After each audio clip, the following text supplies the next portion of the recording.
Madam President, a point of order. Under Section 93, 94, 95 on unparliamentary acts and language, I just want to point out that the video that the lady senator presented was obviously opinionated, a propaganda tool, right? It's should be stricken off the record, Madam President. And it's unparliamentary.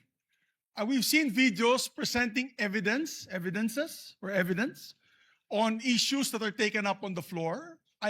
Senator Tulfo always comes out with videos showing people being mauled, people being abused for the information of this body to act on that particular issue.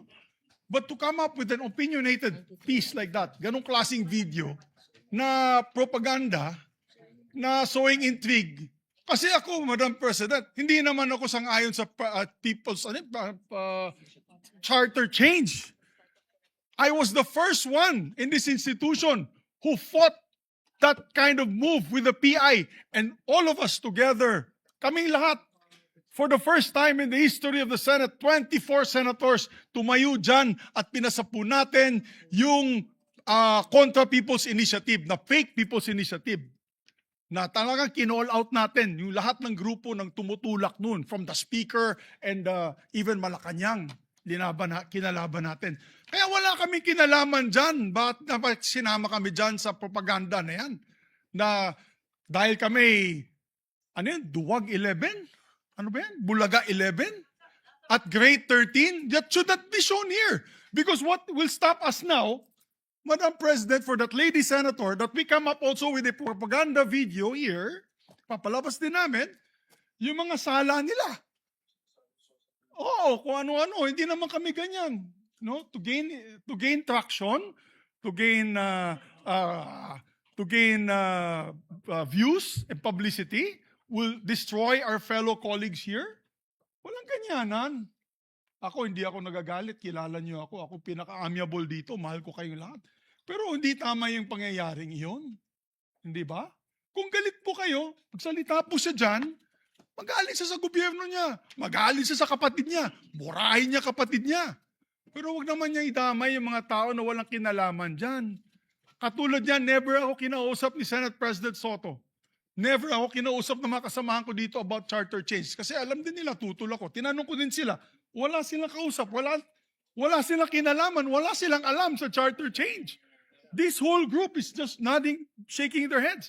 There is no such thing. Inday-badiday na ba tayo dito sa Senado? Kaya nga sinasabi, we're a circus. I apologize to those who are watching.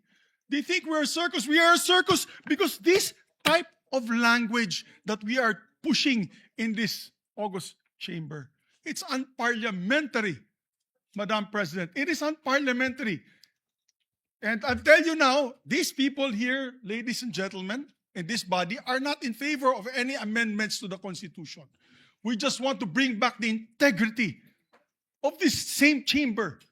Cannot we discuss that as a group, as a body, that we fight for our integrity, for the good name to be brought back, for people like Jokno, people like Tanyada, people like Aquino, people like Salonga, even Frank Drilon, people like Miriam Defensor Santiago, Joker Arroyo, who stood here for what was the best times of our institution. Have we forgotten that and we've made it already like a circus, Madam Chair? I do not agree. Because I'm not Maca Marcos. I'm not, so when you come up with a propaganda tool like that, hitting all of us, it makes us look that we are, nasa panig po kami ng mali at nasa panig po kami ng mga demonyo. Diba? May panindigan po kami lahat dito, Madam President. So therefore, you can see my passion on this.